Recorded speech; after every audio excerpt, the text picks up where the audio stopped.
রাষ্ট্রপতি নির্বাচনকে কেন্দ্র করে দুটি মনোনয়নপত্র সংগ্রহ করেছে বিএনপি। পাশাপাশি আগামী স্থানীয় সরকার নির্বাচন সামনে রেখে হালনাগাদ ভোটার তালিকার তথ্য ও প্রস্তুতি প্রকাশ করেছে নির্বাচন কমিশন। আসন্ন স্থানীয় সরকার নির্বাচনে মোট 12,86,00,000-এর বেশি ভোটার ভোট দেওয়ার সুযোগ পাবেন বলে জানিয়েছেন ইসি সচিব আক্তার আহমেদ। মানিক শিকদারের রিপোর্ট। ঘোষিত সময় অনুযায়ী 20 আগস্ট রাষ্ট্রপতি নির্বাচন সামনে রেখে মনোনয়নপত্র সংগ্রহ শুরু হয়েছে।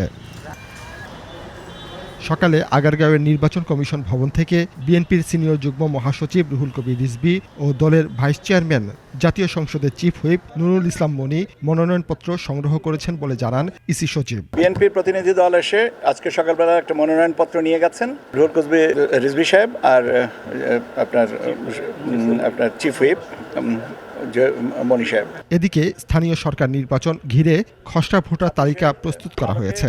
সবশেষ হালনাগাদ তথ্য অনুযায়ী নতুন করে আরও 3 লাখেরও বেশি নতুন ভোটার যুক্ত হয়েছে এই তালিকায়। 31শে জুলাই পর্যন্ত ভোটারের সংখ্যা হচ্ছে 12,86,32,555।